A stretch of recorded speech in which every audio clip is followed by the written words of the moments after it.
బోరబండలో KTR road show భారీ ఎత్తున కొనసాగుతుంది. ఇంకోవైపు మహిళలు భారీ ఎత్తున పోటెత్తుతా ఉన్నారు కేటీఆర్ రోడ్ షోకి. మనతో పాటు కొంతమంది మహిళలు ఉన్నారు, మాట్లాడించే ప్రయత్నం చేద్దాం. చెప్పండి, ఎట్లా చూడబోతున్నారు? ఎవరు గెలుస్తారు? జూబ్లీ హిల్స్ లో భారీ ఎత్తున కేటీఆర్ రోడ్ షో జరుగుతా ఉన్నది. బీఆర్ఎస్ దాంట్లో సందేహమే లేదు. అసలు చేసిన అభివృద్ధి పనులు 10 సంవత్సరాల్లో వాళ్ళు ఏమి అభివృద్ధి పనులు చేశారో దానికే ఓటేస్తున్నారు ప్రజలు. ఈ రోజున 2 years అయింది, ఏం చేశారు? ఒక ఫ్రీ బస్సు పెట్టారు. దేనికి ఉపయోగం ఆ ఫ్రీ బస్సు? జెంట్స్ కి టికెట్స్ పెంచారు, మళ్ళీ వాళ్ళ హస్బెండ్స్ కి టికెట్స్ పెంచి వాళ్ళకి ఫ్రీ ఇస్తే ఏం లాభం? ఇంకా అది దానివల్ల ఉపయోగం లేదు. గ్యాస్ అన్నాడు, ఒక్కడ గ్యాస్ డబ్బులు వేయట్లేదు, ఏదీ లేదు. అసలు ఏ పథకం ఆ మహిళలకి 2500 అన్నాడు, వాళ్ళకి లేదు. స్కూటీలు అన్నాడు, ఏదీ లేదు వాళ్ళు పెట్టిన పథకం. దేనికి 2 years వెయిట్ చేశారు జనం. ఇప్పుడు అది ఓటు రూపంలో చూపెట్టబోతున్నారు. గెలుస్తారని చెప్పి అంటున్నారు, మరి వాళ్ళు ప్రచారం చేసుకుంటారు. కాంగ్రెస్ ఎవరు అభ్యర్థి వాళ్ళు గెలుస్తారని ప్రచారం చేస్తారు. జనం నాడి తెలవాలి కదా. జనంలోకి వెళ్తే ప్రతి మహిళ మేము కారుకేస్తామని చెప్తుంది. ఈ రోజున దేనికి విసిగిపోయారు. కోటీశ్వరం చేస్తా అంటుండే అదే కోటీశ్వరం చేస్తారని భిక్ష ఎత్తుకోండి అన్నట్టు చేశారు. చివరికి ఏం లేదు, అసలు ఏమీ లేదు. అసలు అభివృద్ధి అన్నది లేదు. ఇక్కడనే హైడ్రా వచ్చి చిన్న చిన్న వాళ్ళ ఇళ్ళన్నీ కూలగొట్టారు. మరి పెద్దవాళ్ళ ఇళ్ళు ఎందుకు కూలగొట్టట్లా? అదే హైడ్రా వాళ్ళ పరిధిలో ఉన్నాయి, వాళ్ళవి కూడా తీసేయాలి కదా. వాళ్ళు కోర్టులకు వెళ్ళి స్టే తెచ్చుకోవడానికి వాటికి ఇస్తున్నారు అవకాశం. వీళ్ళకి అసలు ఏ అవకాశం ఇవ్వట్లా. చిన్న చిన్న పిల్లలు ఏడ్చుకుంటూ చెప్తున్నారు కేటీఆర్ కి. కాంగ్రెస్ కోట్ అయిపోతే పథకాలు బంద్ అయిపోతాయి అంటుండ్రు రేవంత్ రెడ్డి. ఏం పథకాలు లేండి అయ్యా, సన్న బియ్యం అంటాడు, అవి కేటీఆర్ ఉన్నా ఇస్తాడు, కేసీఆర్ వచ్చినా ఇస్తాడు. అవేం పెద్ద కాదు. లావు బియ్యాన్ని సన్నం చేసి ఇస్తున్నారు, అవి సగం మంది తింటలేదు. ఏమనుకుంటారమ్మా జనాలు? ఏమనుకుంటున్నారండి? ప్రతి ఒక్కళ్ళు మేము గడప గడప చెప్తుంది ఈ రోజున. మేము కారు గుర్తుకు ఓటేస్తాం, కేసీఆర్ నాయకత్వమే మళ్ళీ మాకు కావాలి, మాగంటి సునీతనే గెలిపించుకుంటామని చెప్తున్నారు. సునీతమ్మ మీద కామెంట్ చేశారు కాంగ్రెస్ మంత్రులు. అవన్నీ పిచ్చి కామెంట్స్ అండి. వాళ్ళ ఇంట్లో వాళ్ళ భార్యలు చనిపోతే, వాళ్ళ భర్తలు చనిపోతే వాళ్ళ భార్యలు ఏడవరా? ఏడుపు రాదా? జనాన్ని చూస్తే మాగంటి గారు అంతమంది కుటుంబాన్ని నాకు ఇచ్చారని అలా చూసేసరికి ఆమెకు ఏడుపు వచ్చింది. తప్పేముంది దాంట్లో? దాన్ని కూడా కామెంట్ చేస్తారా? అదే అండి, మినిస్టర్స్ బాధ్యతారహితంగా మాట్లాడితే ఎలాగా? ఒక బాధ్యతాయుత పదవిలో ఉన్నప్పుడు వాళ్ళు పద్ధతిగా మాట్లాడాలి. మినిస్టర్స్ అయినా ఎవరైనా. సామాన్య కార్యకర్తకు ఉన్న ఇది నీకు మినిస్టర్ అయిన వాళ్ళకి లేదా? అది 3 సార్లు మాగంటి గోపినాథ్కి అవకాశం ఇచ్చిర్రు. జూబ్లీ హిల్స్ లో ఏం చేసిండు, మళ్ళీ ఎందుకు ఇస్తారు అవకాశం? కాంగ్రెస్ బోరబండ డివిజన్ లోనే 130 కోట్ల అభివృద్ధి జరిగింది ఆయన చేసింది. ఇంకా చాలా ఉన్నాయి చేయాల్సినవి. ఈ లోపు ఆయన అనారోగ్యంతో చనిపోయారు.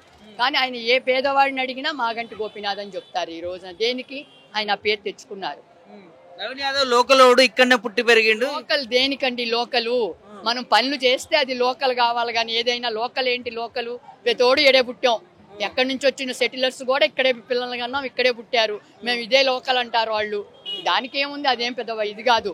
ఎవరు అభివృద్ధి చేశారు, ఎవరు ప్రజల పక్షాన ఉంటున్నారు అన్నది కావాలి మనకి. ఇప్పుడు ప్రభుత్వం కూడా అభివృద్ధి చేస్తా ఉంటుంది. మరి ఎప్పటికండి 2 years చూశారు, 3 నెలల్లో అభివృద్ధి చేసి చూపిస్తానన్నది మాయ మాటలు చెప్పారు. 2 సంవత్సరాలు దాటిపోయింది, ఇంతవరకు ఏమీ చేయలేదు వాళ్ళు. ఇంకా వాళ్ళ మీద నమ్మకం పోయింది జనానికి. పోయే ఈ రోజు మళ్ళీ మాకు కేసీఆర్ ప్రభుత్వమే కావాలి, మాగంటి గోపీనాథ్ గారు చేసిన మంచి పనులే ఆవిడని గెలిపిస్తాయని ప్రతి మహిళ చెప్తుంది ఈ రోజున. ఇంకోవైపు ఏమో మెజారిటీతో కాంగ్రెస్ గెలుస్తుందని కాంగ్రెస్ నాయకులు చెప్తున్నారు.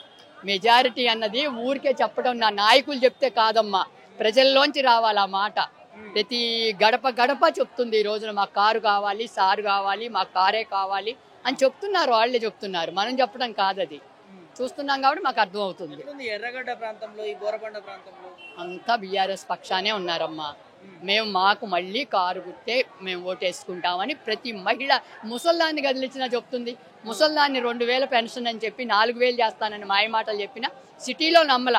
ఓన్లీ పల్లెటూర్లలో, విలేజెస్లో నమ్మారు. దేనికి? ఆ రైతు బంధు పెంచుతాడు. ఆ రైతు బంధు బాధ్యతలు నేను కూడా, నాకు కూడా ఇలా అంతకుముందు రైతు బంధు వచ్చేది, నాకు రాలేదు రైతు బంధు. అట్లా. నా పేరు భాగ్యలక్ష్మి అండి, సైడ్ 5 భాగ్యలక్ష్మి అంటారు. ఎట్లా ఉన్నది మేడం జూబ్లీ హిల్స్ లో ఎవరు గెలుస్తారు? ఏంటి? బీఆర్ఎస్ పార్టీ గెలుస్తుందండి. మాగంటి గోపీనాథ్ గారు భార్య సునీత గారు గెలుస్తారండి. ఎందుకంటే సార్ గారు అంత మంచి ఇది చేస్తున్నారు, మాకు అన్ని చేస్తున్నారు సార్ గారు, ప్రతి ఒక్కటి చేస్తున్నారు. కాబట్టి ఆయన భార్య రావాలి ఇక్కడ. అవన్నీ వద్దండి, మాకు బీఆర్ఎస్ కావాలి. వాళ్ళు కూడా కాంగ్రెస్ పార్టీ అధికారంలో మాకైతే ఏం చేయలేదండి, మాకైతే ఏం చేయలేదు. మాకు మేడం వాళ్ళు బాగా చేశారు, మాకు వాళ్ళే కావాలా. 6 గ్యారెంటీలు ఇస్తున్నారు కదమ్మా, మరి ఏమి ఇచ్చారండి? ఒక్కటి చెప్పండి.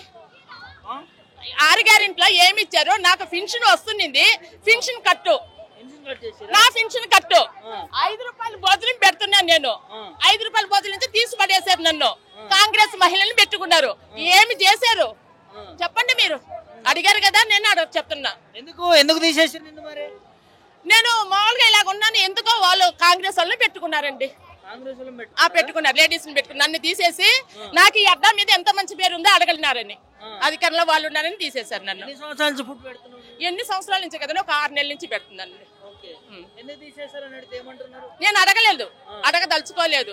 వాళ్ళ ఇష్టం తీసేశారు. నేను సైలెంట్ అయిపోయాను, ఏం అడగల. ఎటు మా ప్రభుత్వం గెలుస్తుంది, మేము వస్తామని ఒక ధీమా నాకుంది. ఎందుకు ఆ ధీమా ఉంది మీకు?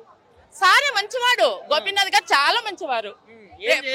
రేవంత్ రెడ్డి ఆయన చెప్తాడండి, ఆయన ఏం చేశాడండి? ఆయన ఏం చేశాడు? గోపీనాథ్ గారు ఎందుకు చేయలేదు? కళ్యాణ లక్ష్మి ఇచ్చారు, మా ఆడవాళ్ళకి పెన్షన్ ఇచ్చాడు, మళ్ళీ వచ్చి ఈ ఇక్కడ థర్డ్ పార్టీకి ఏమంటారు రిజిస్ట్రేషన్ ఇచ్చాడు. అన్ని మంచిగానే చేశాడండి. వాటర్ బిల్లు కూడా లేదు మాకు. ఇప్పుడు అన్ని కట్టమంటున్నారు. రేవంత్ రెడ్డికి ఇస్తున్నాడుగా, మరి మీకు ఫ్రీ బస్ ఇచ్చిండు, సన్నబియ్యం ఇస్తున్నాడు. ఎవరు పడతారండి ఫ్రీ బస్సులు? తన్నుకునేదానక కాలేజీ జుట్టులు పట్టుకొని తన్నుకోమనే సన్న బియ్యం అంటున్నారు. ఆ దొడ్డు బియ్యాన్ని సన్నంగా చేసి ఇస్తున్నారు అంతే. అవి కూడా ఏం లేదు. అది మా ప్రభుత్వం కూడా ఇచ్చింది. గొప్పగా చెప్పుకుంటారు మరి వాళ్ళు కాంగ్రెస్ వాళ్ళు. ఏమో మాకైతే తెలియదండి. మాకైతే బీఆర్ఎస్ రావాలా, బీఆర్ఎస్ ఇక్కడ సొగ వాళ్ళకన్నా మేము 1000 ఇది కొంచెం ఎక్కువే గెలుస్తాం. నాకు చెప్పడం రావటం లేదు, ఎక్కువే గెలుస్తాము. ప్రభుత్వంలో ఉంది వాళ్ళు కదక్క, మరి వాళ్ళు గెలవరా? వాళ్ళు ఉంటే చేయలేదు కదండి. వాళ్ళు చేస్తుంటే గెలుచుండే వాళ్ళేమో. ఏం చేయలేదు కదండి, ఏం చేయలేదు. చేసి ఓట్లు వేస్తారంటున్నారు, మరి ఇక్కడ వేస్తారా? ఆయన గురించి మనకి తెలియదండి. నవీన్ యాదవ్ గారి గురించి మనకి తెలియదా? ఆయన గురించి మనం ఏం మాట్లాడకూడదు. అది పార్టీ గెలవాలి.